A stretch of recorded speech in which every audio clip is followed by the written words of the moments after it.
Listen, I gotta tell you, every athlete serious about getting to that next level is working hard on improving in their sport. You know, most of the athletes I work with are students in high school and college with a full academic load on top of their practice and training regimen. Many of them have packed schedules with barely enough time to eat 3 healthy meals, and they often short themselves on sleep hours during test crunch times. I've heard it, and I get it. And we are built for short-term periods of super productivity. Yes, we can. When obligations and commitments are overwhelming, we have some built-in bodily mechanisms to help us get through those times and kick things into another gear. That's right. But you can't burn the candle at both ends all the time. It always catches up to you. What you may not realize is that if you're constantly pushing and not giving yourself some time for relaxation and regeneration, and it doesn't need to be much, then you actually may be holding yourself back. A perfect illustration of this is in weightlifting. Athletes progressively get stronger and lift heavier and heavier weights only because they give the worked out muscle time to completely relax, and they provide the nourishment during that time for them to build back. If you just keep working a muscle without giving it time to come back from that exertion, you actually slow down the process of rebuilding it. This also works for the mind. Now, it's common sense, and the reason why we take vacations, and people call that charging our batteries, right? Now, I've always been an efficiency fanatic, wanting to find the most effective means to achieve my goals and get the biggest return for the time and the energy I expend, and that applies here as well. So in order to avoid the negative effects of overtraining, it's not really how much time you spend balancing your life with relaxation, but it's the quality that matters.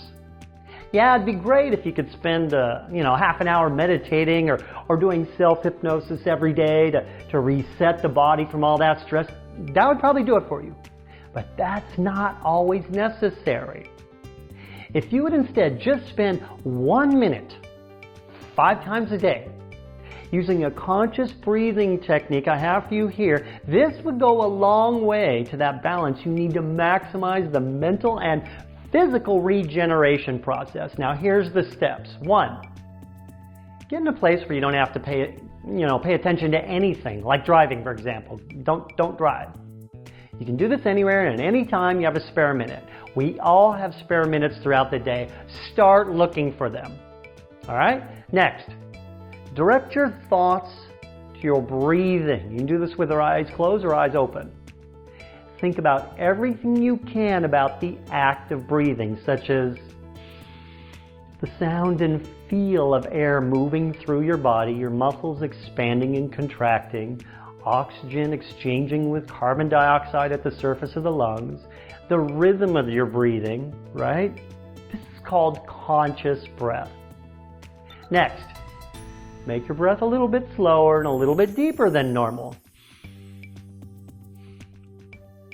And after about 30 seconds, then go ahead and breathe naturally, normally, right? And then direct your attention to your entire body and imagine sending a wave of relaxation through your body, starting at the top of your head and flowing down to the tips of your toes. Literally direct your mind to each body part as the wave flows through you, and do your best to relax that body part when that wave is hitting that body part in your mind's eye or your imagination. Now that's a very effective and efficient relaxation technique that acts like a reset button for stress, and it triggers regeneration of your cells. Now, as far as your actual workouts and not overtraining, you need to get the advice of a professional physical trainer and follow their advice to the letter with regards to your workouts, because recovery times vary widely from a couple days to a full week depending on the type of workout. And I'm not here to teach you about that. But with regards to taking a break from drills and repetitive practices, we have found at the Mental Toughness Academy that periods of relaxing the body and the mind while visualizing or imagining yourself executing your skills perfectly, it has more benefits than mindlessly doing it just to say that you work hard. You just can't beat up on your body and your brain all the time. You've got to give them both some time to reintegrate and then come back stronger from their experiences. For the mind, that is the essence of mental toughness. Now let's do this. I'm Craig Sigl.